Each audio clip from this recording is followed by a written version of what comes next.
Bonjour, chers amis, chers frères et sœurs de l'Église. Bonjour, Rémi, ça va bien? Bonjour Claude, ça va bien? Oui, merci. Hey, aujourd'hui, c'est la deuxième fois qu'on se rencontre pour justement faire l'école du sabbat.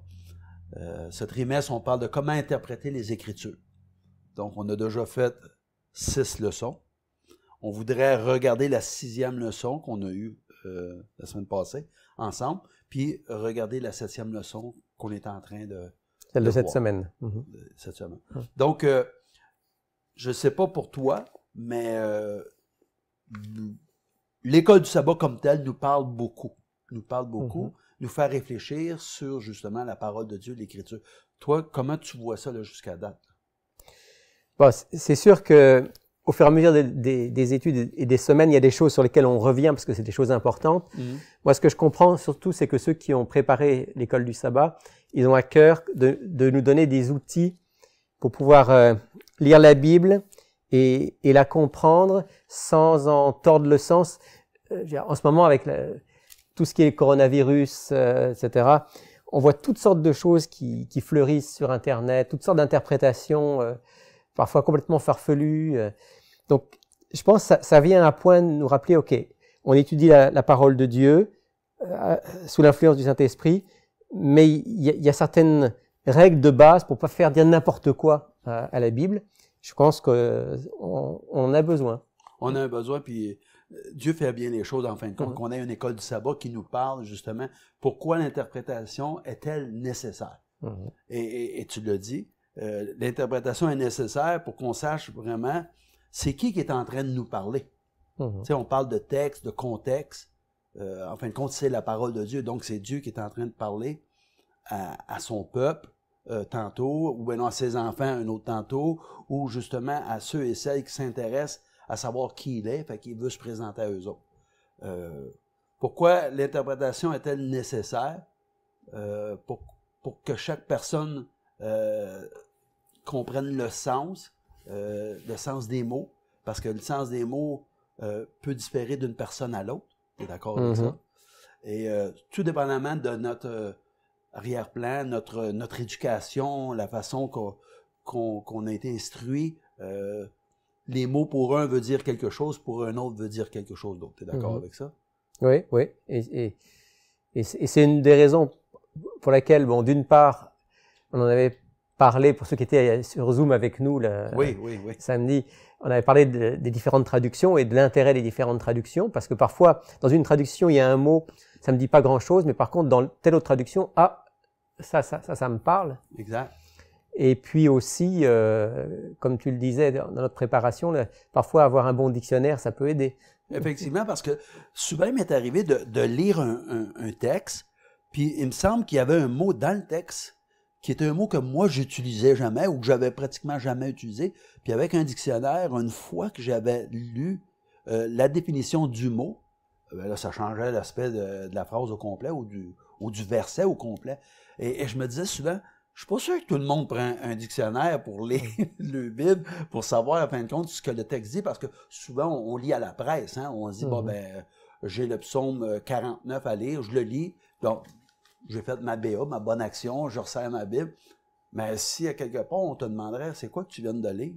Je suis pas certain que tous et chacun, on serait capable de faire une sommarisation, qu'on pourrait dire, de ce qu'on vient de lire. Oui. C'est important ce que tu dis par rapport au fait qu'il faut qu'on lise aussi pour étudier, pour méditer, pour s'imprégner. Autant je suis un partisan de pouvoir lire par exemple la Bible en un an parce que je pense que ça donne une vue générale, mais autant on a besoin à certains moments de s'arrêter sur les textes, d'aller plus en profondeur pour que Dieu puisse vraiment nous aider à comprendre et à mettre en pratique ce qu'on étudie. Effectivement. Et de comprendre, la Bible, on dit qu'elle a été écrite sur une période d'à peu près 1500 ans, donc 1400 ans avant Jésus-Christ, 100 ans après Jésus-Christ. Finalement, il s'en est passé des affaires là, dans 1500 ans. Là, on parle de David, on parle de Salomon, on parle de Daniel. On s'en va, on arrive à Jésus. Différents contextes, différentes sociétés, différents... on dit era, différentes ères de temps, parce que si on regarde les métaux, justement, dans la fameuse statue, bon, on est passé de Babylone, aux Mèdes, aux Perses, aux Grecs et à Rome. Puis là, on est rendu au 21e siècle. Donc, à quelque part, les mots, ça bouge. Là. Et de comprendre le contexte dans lequel ça a été écrit, ça va aussi nous aider à comprendre le sens de l'histoire ou le sens de l'enseignement ou le sens de la parabole ou parfois même le sens de la prophétie. OK. Écoute, moi, je regarde la leçon là, de 6. On parle de l'herméneutique, l'art d'interpréter les textes. Et on voit bien que Jésus, justement, a été obligé de montrer aux disciples d'Emmaüs ce qu'il en était vraiment par rapport à lui, par rapport à sa vie, et comment interpréter justement les textes qui se rapportaient à lui. Alors toi, tu vois ça comment, ce qui s'est passé là sur les... Sur le chemin d'Emmaüs, ben c'est un texte formidable parce que on voit déjà tout le doigté de Jésus pour s'approcher, pour les écouter. Mais finalement, quand arrive le moment pour lui d'expliquer ce qui s'est passé, il faut qu'à partir des textes, il arrive à les faire changer de paradigme parce que dans leur tête à eux, le Messie qui allait venir, qui était venu, ils pensaient que c'était Jésus, mais sauf qu'il y avait un problème. Ils pensaient que Jésus était le Messie, mais l'histoire se terminait pas comme ils avaient compris qu'elle devait se terminer parce que Jésus ne devait pas mourir pour eux. Exact, hein? Exact. Et donc, il a fallu que Jésus les amène à comprendre que ça faisait partie du plan de Dieu, donc à reprendre les textes. Le texte de Luc nous dit « depuis Moïse », et j'imagine que Jésus a parlé des sacrifices, exact. Les sacrifices d'animaux. Pourquoi est-ce qu'il y avait ces sacrifices? Ben parce que ça représentait la mort de celui qui allait apporter le pardon et le salut. Et puis ensuite, en passant par les prophètes, alors là, il y avait, j'imagine, je connais pas le contenu exact, hein, le texte dit pas, mais j'imagine il y avait Jérémie, il y avait Ésaïe, il y avait Zacharie, Michée, exactement, montrer comment Jésus accomplissait cela. Et puis même le texte précise aussi un peu plus loin les psaumes. Alors, oui. Ça, c'est la dernière partie de l'Ancien Testament. Et dans les psaumes, il y avait entre autres le psaume 22. Oui, absolument. Donc, Jésus prend le temps d'expliquer chaque texte pour les amener à avoir une nouvelle vision. Puis c'est comme ça aussi qu'il faut que nous, on étudie, qu'on regarde tous les textes sur un sujet pour pouvoir avoir une idée précise de ce que Dieu a comme plan pour le salut des hommes et pour nous dans nos vies. Exact. Puis c'est tellement surprenant de voir comment Dieu se révèle à une époque à une autre époque à l'autre, puis que tout se rejoint. Tout est imbriqué un dans l'autre. Et on voit que Dieu ne parle jamais à seulement une personne. Il parle à plusieurs, puis son plan bien établi. Puis on s'aperçoit qu'à un, il parle d'une façon, à un autre, il parle de l'autre. Et c'est pour ça que la parole de Dieu nous dit un peu ici, un peu là, ordre sur ordre, précepte sur précepte, un peu ici et un peu là. Donc, si on pense de lire juste un livre de la Bible et de comprendre toute la Bible, on se compte des histoires. On a besoin de la vision globale, absolument. De la vision globale. Puis il y a aussi, si on veut être honnête, on fait de l'écoute sélective, on fait de la lecture sélective aussi. Quand on lit, il y a des choses qu'on comprend, il y a des choses qu'on ne veut pas comprendre, puis il y a des choses qu'on dit ça ne s'applique pas à nous. Ça s'appliquait pour ce temps-là, mais pas pour moi, quand la chose est très, très, très claire. Je veux dire, moi, il n'y a pas grand-chose que j'ai lu dans la Bible qui ne s'appliquait pas à moi. Je sais pas... D'une manière ou d'une autre, Dieu veut qu'on puisse appliquer les textes pour nous. C'est sûr qu'il y a des textes qui nous parlent plus directement que d'autres. Oui, exactement. Mais c'est sûr que si on étudie vraiment et si on demande à l'Esprit de Dieu de nous guider, dans chaque... En tout cas, moi, je sais que chaque matin, j'essaie de prendre un moment pour lire la parole de Dieu, puis je la lis de manière suivie. Yeah. Et puis, il y a pas de journée où il n'y a pas au moins un verset que Dieu a utilisé pour me parler personnellement. Et moi, ce qui me fascine par rapport à la parole de Dieu, et c'est ce que je dis souvent aux gens, c'est que les gens disent c'est un vieux livre, c'est des vieilles histoires anciennes, c'est des choses qui ont été écrites même avant Jésus-Christ. Comment ça se rapporte à nous? Ben, je dis, lis-la, là, puis tu vas comprendre pourquoi ça se rapporte à nous, parce que elle parle à l'être humain que nous sommes. Puis l'être humain que nous sommes, la technologie, elle a changé. Okay? On a évolué dans beaucoup de sphères, mais au niveau de l'être humain comme tel, on n'a pas changé vraiment. La nature humaine reste la même, oui. La nature humaine, elle ne change pas vraiment. On parle de la Bible et la culture. C'est certain que la culture amène des réflexions différentes de un à l'autre. Mais dans son ensemble, elle va toucher le cœur de l'homme. Et elle veut l'emmener à réfléchir sur sa situation par rapport à Dieu, qui est son créateur. Tu es d'accord avec ça? Oui, absolument. On dit notre nature pécheresse déchue. Plus on connaît Dieu, plus on comprend les Écritures. Tu es d'accord? Oui, on avait parlé samedi dernier aussi de notre nature humaine déchue. Être conscient que on n'a pas... on va avoir tendance à déformer les Écritures si on n'est pas dans un esprit d'humilité, de prière, de recherche du Saint-Esprit. Parce que notre nature humaine ne va pas aimer certaines choses, va avoir tendance à minimiser certains aspects de l'Évangile, à mettre d'autres en avant. Donc, on a vraiment besoin de dire, Seigneur, c'est par ton esprit que je peux la comprendre et que je peux la vivre. Sinon, je vais la tordre.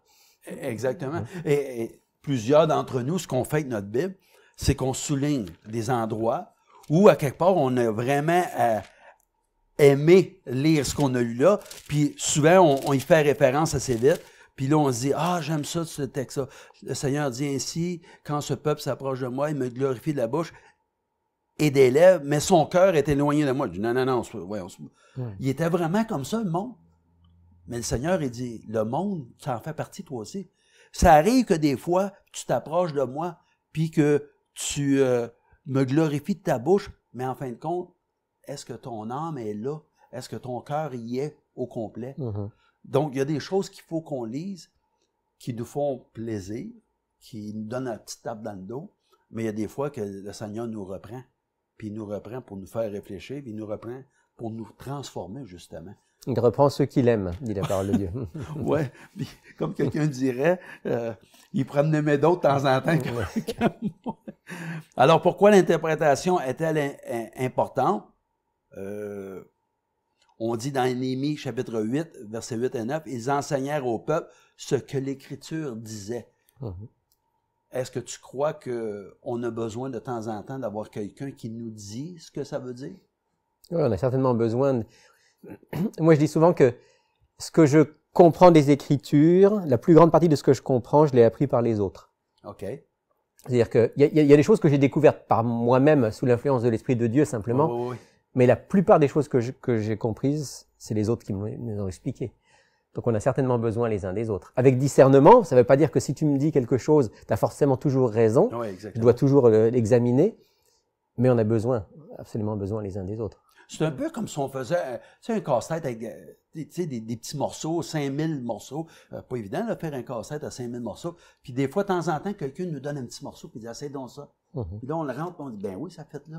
Fait que Dieu se sert de toutes sortes de monde pour nous emmener à comprendre toutes sortes de choses. Il faut connaître le message, mais également le contexte dans lequel le message a été dit pour justement être capable de comprendre que la Bible est capable de s'expliquer par elle-même. Et souvent, on essaie d'interpréter un texte, c'est la première fois qu'on voit, en disant « Ah, ça doit vouloir dire ceci ou ça doit vouloir dire cela », quand on sait très bien que si on lit le contexte ou si on le réfère à d'autres textes qu'on a eus précédemment, qui nous feraient dire « Ah, ça va avec ce que lui avait dit 200 ans avant », ben là, on va être capable de dire... Ben, on fait des liens. On va faire des liens, effectivement. Donc, c'est un peu la leçon 6, ce que ça nous disait, c'était surtout pourquoi l'interprétation est-elle nécessaire. Maintenant, on regarde la leçon 7. On parle de langue, de texte et de contexte encore. Alors, on nous part avec le verset à mémoriser qui nous dit « Prenez ce livre de la loi et mettez-le de côté. Mettez-le à côté du coffre de l'alliance du Seigneur, votre Dieu. Il sera là comme un témoin contre toi. » Donc, tu comprends quoi là-dedans, là, du petit livre qu'on mettait à côté de l'arche, là? Ben, dans l'arche, il y avait les deux tables de la loi, les 10 paroles. Okay. Et puis donc, à côté, devant l'arche, il y avait ce livre de la loi qui est probablement donc les différentes lois lévitiques, Exode, Lévitique, qui rappellent comment, d'une manière concrète, Dieu voulait que son peuple vive. Donc c'est une explication dans le détail, souvent, de la manière dont Dieu voulait qu'on vive. Donc ça nous rappelle que Dieu nous donne des grands principes, mais parfois aussi il va toucher le concret de notre vie pour nous amener à comprendre comment il veut qu'au quotidien, on mette en pratique justement ces grands principes. Donc le livre était là pour qu'ils deviennent de meilleurs citoyens, que la société dans laquelle ils étaient pour vivre, ou en tout cas de se démarquer des autres, parce que même la parole de Dieu dit, quand les autres verront qui vous êtes et comment votre Dieu est si près de vous, ils diront, n'est-il pas une grande... un peuple intelligent. Un peuple intelligent, une grande nation et tout. Donc ce livre-là, c'était un livre pour leur enseigner des préceptes, des ordonnances, puis tu avais la loi morale, les 10 commandements qui étaient à l'intérieur de l'arche. Mais ce petit livre-là, c'est un petit livre pour qu'il devienne une meilleure... des meilleurs citoyens, avec des guides, comme on dit en anglais, des guidelines, là, avec une ligne de conduite à adopter. On parle de comprendre les Écritures. Dieu s'est révélé à travers sa parole. Même dans Jean, on dit, au commencement était la parole était Dieu, la parole était avec Dieu. Tout ce qui a été fait, rien n'a été fait sans elle. Donc Dieu se manifeste à l'être humain à travers sa parole. On dit que le Verbe s'est fait chair. Jésus-Christ est Dieu incarné dans l'être humain.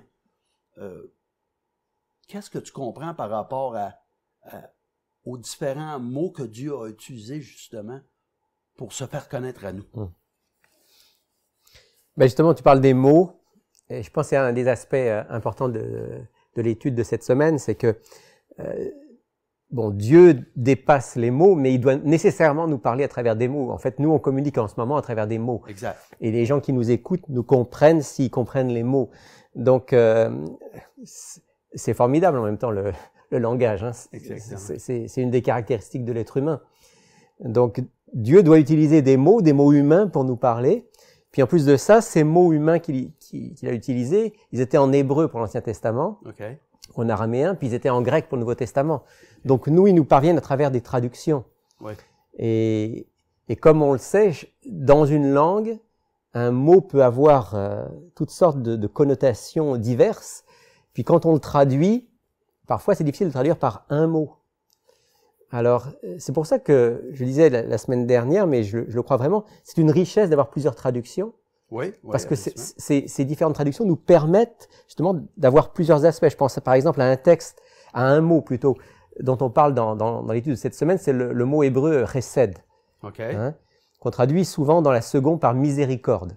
C'est le texte qu'on trouve par exemple dans Psaume 136, le fameux Psaume 136, où il y a un refrain qui revient, et dans la seconde c'est « car sa miséricorde dure à toujours ». Oui, il dit ça souvent. Car sa miséricorde dure à toujours. Alors le mot miséricorde, chesed, c'est intéressant parce que moi, dans la Bible que j'ai, qui est la Colombe, disent « Célébrez l'Éternel car il est bon, car sa bienveillance dure à toujours ». J'ai la même traduction, effectivement.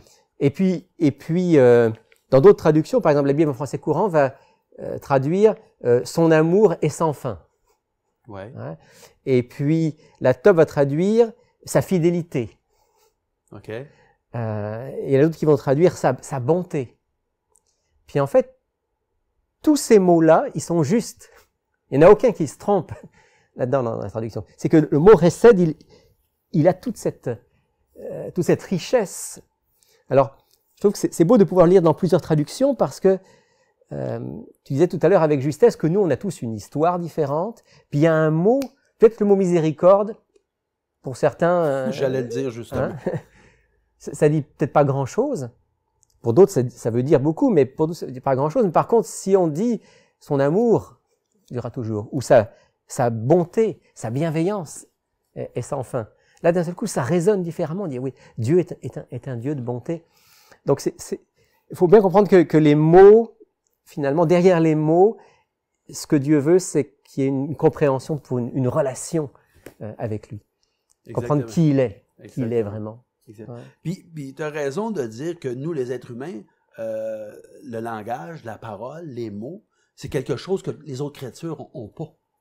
Et en fin de compte, nous, on peut échanger, on peut communiquer à travers des mots.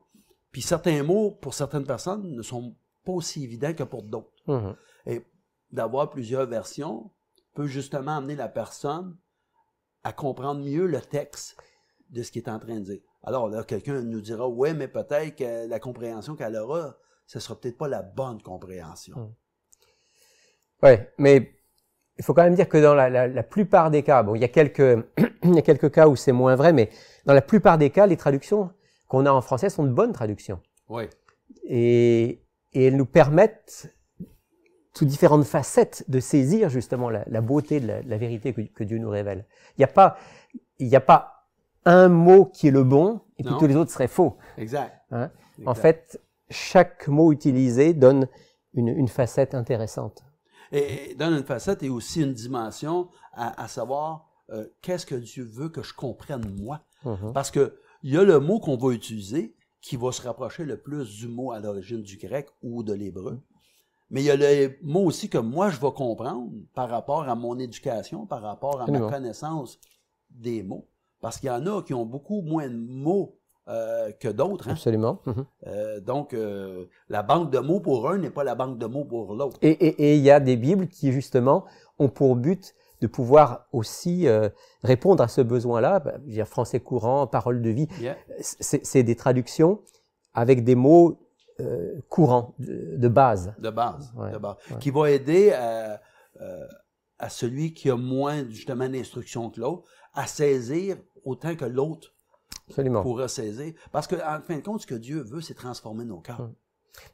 Absolument. Il veut nous amener à le connaître comme il est vraiment. Il y a quand même quelque chose d'intéressant, Claude, juste en deux mots, c'est que on se rend compte quand même que les gens qui lisent la Bible, même si au départ ils ont une culture très très limitée, les gens qui lisent la Bible généralement sont des gens qui vont grandir du point de vue de leur culture. Parce que justement, lire la Bible nous amène à développer notre compréhension, à élargir notre culture. Dieu veut aussi qu'on grandisse dans ce domaine-là. Absolument. Ah non, puis tu as raison parce que moi-même, justement, je t'en avais déjà parlé, que les gens qui m'ont connu jeune, puis qui me voient là aujourd'hui, me disent « Wow, tu as fait un grand bout de chemin. » Et moi, je peux dire que c'est Dieu qui a fait ce changement-là dans moi. Ouais. Parce que Dieu, par ses mots, nous emmène à réfléchir sur notre condition et par ses mots, nous aide à comprendre qu'il y a des choses qu'il aime, puis il y en a d'autres qui aiment moins, et que si on veut être comme lui, ben, il y a des choses qu'il faudra qu'on change, qu'il faudra qu'on s'ajuste. Et c'est dans une relation de mots et de communication que tout ça se fait. On parle de répétition, figure de style et sens. Donc, Dieu ne veut pas qu'il y ait d'ambiguïté. Donc, souvent, il va répéter les choses 3 fois ou 2 fois. Toi, qu'est-ce que tu en as ressorti de ça par rapport à cette réalité-là qu'on parle que des fois Dieu dit les choses 3 fois, des fois il les dit 2 fois? Oui, mais ça semble presque évident que quand Dieu répète les choses, c'est qu'il veut vraiment qu'on passe pas à côté, ou il veut vraiment affirmer le fameux en vérité, je vous le dis, amen, amen. Ouais. C'est ça, c'est dire bon, écoutez bien. Écoutez bien, là, c'est sérieux. Ce que je vous dis, parce que là, c'est quelque chose d'important, c'est quelque chose de très important. On parlait dans l'étude de cette semaine du Saint, Saint, Saint est le Seigneur, oui. Du 3 fois Saint, comme on dit parfois. Oui, oui. Là aussi, c'est bien prendre conscience que quand on dit que Dieu est saint, c'est pas juste une notion comme ça, c'est vraiment que Dieu, il est différent, il est à part, il est pur, il est amour, il est justice. Exact. Puis moi, ce que j'ai écrit par rapport à ça, tu sais, dire en vérité ou saint, saint, saint, j'ai écrit que les humains que nous sommes avons de la misère à écouter pour saisir la réalité de ce qu'on veut bien nous faire comprendre. C'est que souvent, on a de la misère à garder notre concentration. Lorsqu'on parle, puis que l'autre écoute, on a de la misère à garder. Mais même quand Dieu nous parle à travers sa parole, souvent, on saute à la fin du verset sans même avoir lu tous les mots qui étaient là, puis ça a toute une autre signification. Mais Dieu, quand il dit « en vérité, je vous le dis », ben, il est en train de dire là, « prends une pause, puis écoute bien ce que je suis en train de t'expliquer. » Parce que là, c'est sérieux. Et je pense qu'on doit en être conscient quand on lit la parole de Dieu, qu'il y a des choses qu'on se doit d'arrêter, puis de lire plus que d'une fois. Il y a un verset qu'on lit, puis qui semble me dire quelque chose d'important. C'est peut-être mieux de t'arrêter au lieu de continuer, puis de le relire de manière à ce que tu puisses bien le saisir. Même aussi t'arrêter, puis demander au Seigneur, puisses-tu me donner la sagesse, l'intelligence de comprendre ce que tu es en train de me dire. Tu dis... Oui, non, c'est sûr, c'est certain qu'on a besoin de faire cette lecture où on s'arrête, où on prend le temps. Et en ce moment, peut-être spécialement, toute cette histoire de confinement et tout ça, c'était une occasion que Dieu nous donnait aussi de nous arrêter pour bien réfléchir aux choses essentielles. On parlait jeudi des livres et de leurs messages. Certains livres ont certains messages. Donc, le livre des Nombres n'a pas le message du livre des Psaumes. Le livre des Psaumes n'a pas le même message que le livre de la Genèse. Donc, chaque livre a un message particulier pour nous. J'ai été bien surpris de voir dans la leçon de cette semaine que justement Moïse avait écrit le livre d'Exode, Lévitique, Nombre, Deutéronome, pendant qu'il était avec le peuple d'Israël. Là, je me disais, pour moi, ils ont fait une erreur. Pourquoi ils ne parlent pas de Genèse? Et là, de lire que justement, le livre de la Genèse, Dieu lui aurait révélé comment le temps a parti, quand je dis le temps a parti, comment la terre et toute la création a débuté avant même qu'il puisse être celui qui était envoyé pour sortir le peuple d'Égypte. Je trouvais ça... Pendant ce temps où il était berger. Oui, c'est ça. Pendant le temps qu'il était berger, là où il avait le temps de saisir ce que Dieu voulait vraiment lui dire. Mais je pense que ça lui a donné une formation aussi pour être capable d'aller là où Dieu voulait qu'il aille. C'est certain que les 40 années que Moïse a passées en tant que berger dans le désert, c'était le temps de la formation, c'était le temps où il devait désapprendre pour réapprendre, et Dieu l'a préparé à ce moment-là. Comme nous aussi, parfois, il nous prépare dans des périodes de silence. Oui, puis finalement, souvent, ce qu'on doit comprendre, c'est qu'il y a un temps pour chaque chose, et que Dieu, à travers toutes les choses qu'on vit, nous donne une certaine formation, mais il nous la donne surtout à travers sa parole. Et je pense que l'étude de ce trimestre-ci, c'est de nous encourager tous et chacun à justement prendre au sérieux la parole de Dieu et justement apprendre à connaître Dieu à travers sa parole, apprendre à connaître Christ, apprendre à connaître le plan du salut, apprendre à pouvoir s'y référer, pas une fois de temps en temps, mais en tout temps, pour être capable justement de mieux prier, mieux communiquer avec Dieu, savoir quel langage utiliser justement pour être capable d'avoir une meilleure relation avec lui. Tu sais, on dit que finalement, on doit connaître les 5 façons, les codes de l'amour. Il y a un livre qui s'est vendu là-dessus, de savoir comment notre conjointe ou notre conjoint répond mieux à un code. Ben, je pense que pour comprendre qui est Dieu, il n'y a rien de mieux que de le lire à travers sa parole. C'est de toute façon le moyen par excellence qu'il nous a donné de le connaître et de découvrir Jésus. Alors, si tu veux bien, on va terminer ça là. On va laisser nos auditeurs eux-mêmes aller faire leur leçon. Ce qu'on a décidé de faire, on va le dire, c'est qu'à toutes les 2 leçons, on va s'asseoir comme on fait là. On va essayer de reviser pour les 2 leçons, la leçon qu'on vient de finir puis la leçon qu'on est en train de faire, pour qu'ensemble, on puisse avoir ce moment où on va être capable d'échanger. Puis on va continuer à faire le samedi matin à 9h30 pour ceux et celles qui veulent nous accompagner sur Zoom. On va être capable de faire justement la leçon de la semaine. Tu veux prier pour nous? Absolument. Notre Dieu, notre Père, merci de nous permettre chaque jour de prendre du temps pour ouvrir ta parole, pour la lire, pour la méditer. Pardonne-nous toutes les fois où peut-être on fait ça un peu trop rapidement. Pardonne-nous aussi trop souvent de la lire sans nous laisser entièrement instruire, conduire, reprendre, corriger par toi. Mais à travers l'étude de ce trimestre, on comprend que tu veux qu'on puisse être des étudiants attentifs de ta parole. C'est ce qu'on veut être, Seigneur. Instruis-nous, aide-nous les uns et les autres aussi à nous enrichir, mais surtout à rechercher ton Saint-Esprit et à mieux connaître Jésus, car il est le chemin, la vérité et la vie. Et c'est en son nom qu'on te prie. Amen. Amen.